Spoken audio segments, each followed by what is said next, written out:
బాగా కడతా ఉంది.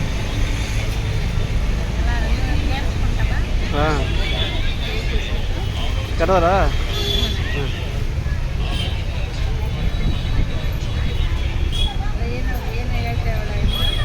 ఏంటంటే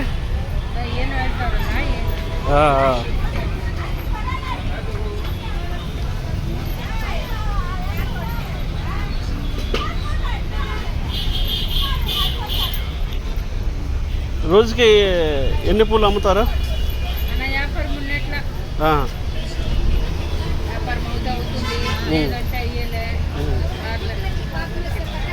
మామూలుగా రోజు అంత లాభం ఎంత వస్తుంది మీకు?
ట్రైన్కి వస్తారా ఆ రోజు?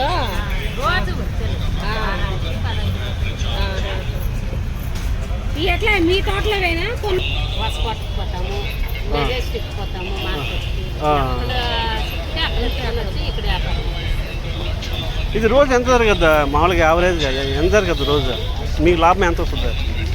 పూలు ఖాళీ అయితే కదా బండవాళ్ళు మెచ్చితే 1000-500 అది లేదా లాస్ అయిందంటే సస్తాకు అమ్మేస్తాను. తెచ్చి 100 రూపాయలకి అమ్మితే 10,000 బండవాళ్ళు మెచ్చి 5,000 పోయా 5,000. కొన్నిసార్లు లాస్ అవుతుందా? తెచ్చిన పూలు అంతా వ్యాపారం అయితే మొన్న కూలి పడిచితే నడుచుకుంది చిక్కున్నారులే. 1000-500 అసలు పోయినా వ్యాపారం చేసేలా పూలు నల్లగా అయిపోతుంది, పారేసేది చేయాలా. అవును. సాయంత్రం దాకుంటారు ఏడే? ఎన్ని గంటలు దాకుంటారా? నైట్ అంతా కూడా ఉంటాయా? నైట్ అంతా ఉండి ఇది సేల్ చేయాలి. పండుగ వస్తే జాస్తి పండుగ వస్తే బాగా బాగుంటాయి. ఇప్పుడు డిమాండ్ ఎక్కువ పూలకి. కనకాలు ఎంత వేస్తే అంత ఉంటుంది. అంతే. నెలకు ఒక 30,000 అటు సంపాదిస్తారా? నెలకే ఒక 30,000 అటు సంపాదిస్తారా? 30,000 నెలకు సంపాదించేస్తే మాకు ఇట్లా పరిస్థితి ఎంతకన్నా వస్తుంది. అంటే ఈ బిజినెస్ మీద వస్తుందా అని అడుగుతున్నారు. వ్యాపారాలు అయితే బాగా ఇప్పుడు చూడు ఈ నెలంతాను లాస్ట్ మధ్య నెక్స్ట్ మంత్ బాగుంటుంది. శ్రావణ మాసం 20,000 25,000 అంటే కలుస్తుంది. పెట్టుబడి పెట్టి పెట్టాలి కదా. అవునులే. పెట్టుకుంటా ముందే పంటమాడితే ఏదో 30,000 అంటే పెట్టుబడి పెట్టాలి. అవును. మళ్ళీ మీ ఈ పూలన్నీ ట్రైన్లో వేసుకోవస్తారా? బస్సులో వేసుకోవస్తారు. వాళ్ళ మళ్ళీ బస్సులో ఇది డబ్బులు కట్టాలి కదా? బ్యాగ్ 100 రూపాయలు. ఓ బాబురే.